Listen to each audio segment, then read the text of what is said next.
Diamondlot, The Diamond Squad. By Eric Waugh. Chapter 12. The Bodyguard. The angry mob pursued the mad scientist through the town.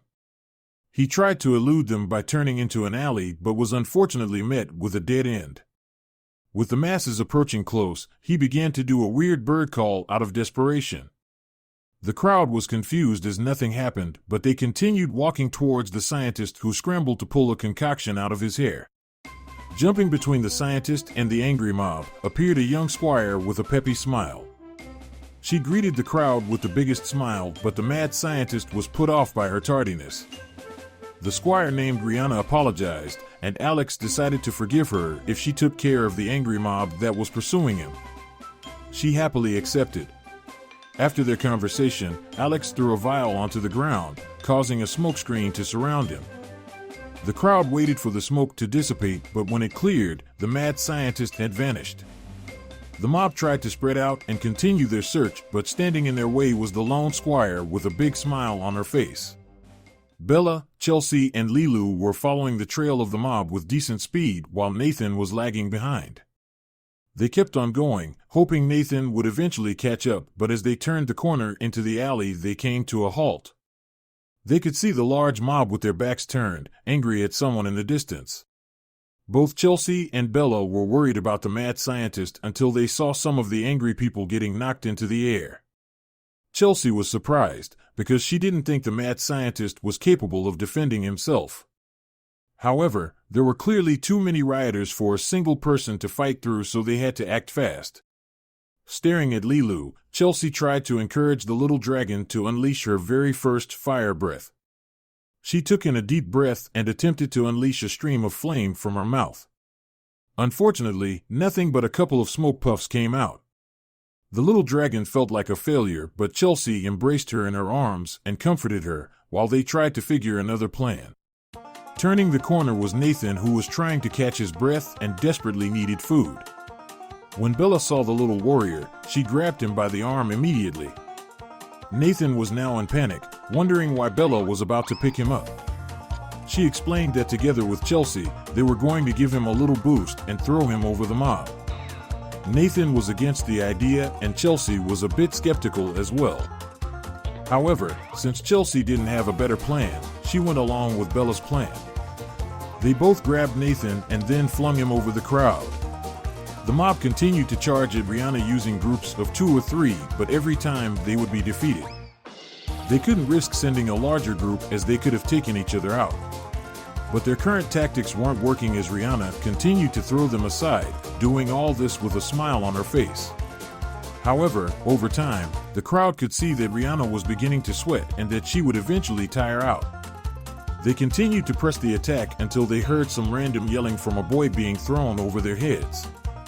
It was Nathan, who was going quite fast, and he was going to slam into Rianna. Luckily, Rianna saw the flying boy in time and she managed to evade the collision, but because of how unexpected it was, she let out a massive scream that would tear apart the entire mob's eardrums. The populace heard her deafening scream and they all scattered away.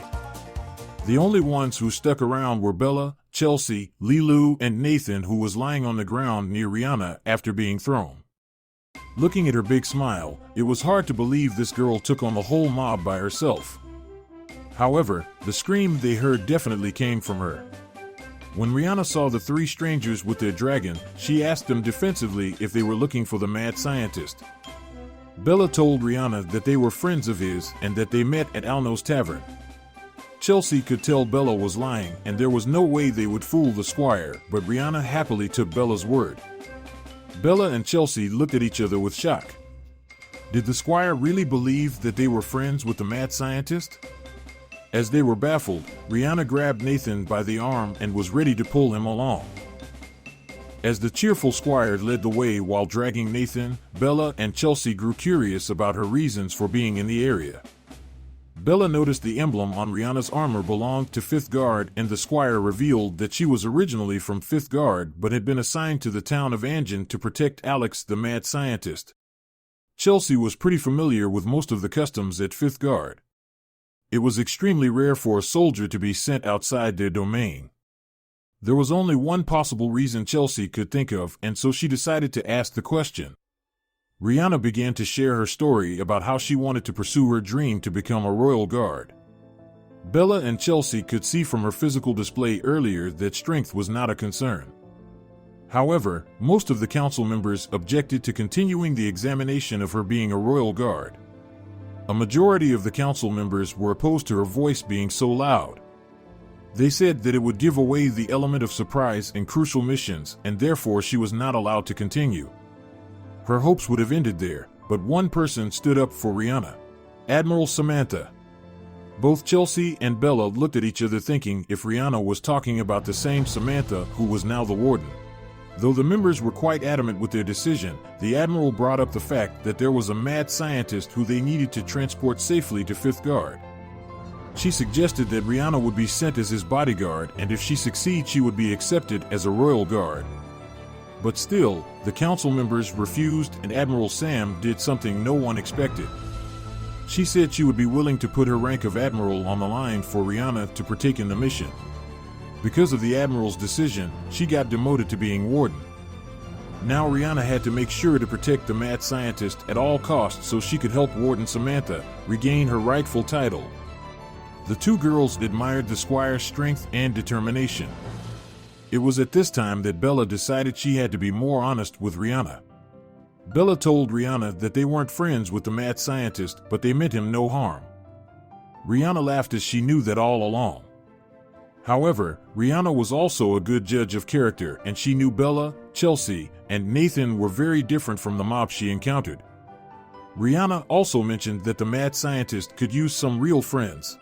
Chelsea and Bella weren't sure what she was talking about, but Rianna chose not to explain. She told them they were nearing where the scientist was staying, and that was when they finally heard Nathan, who had been dragged around, begin begging for food.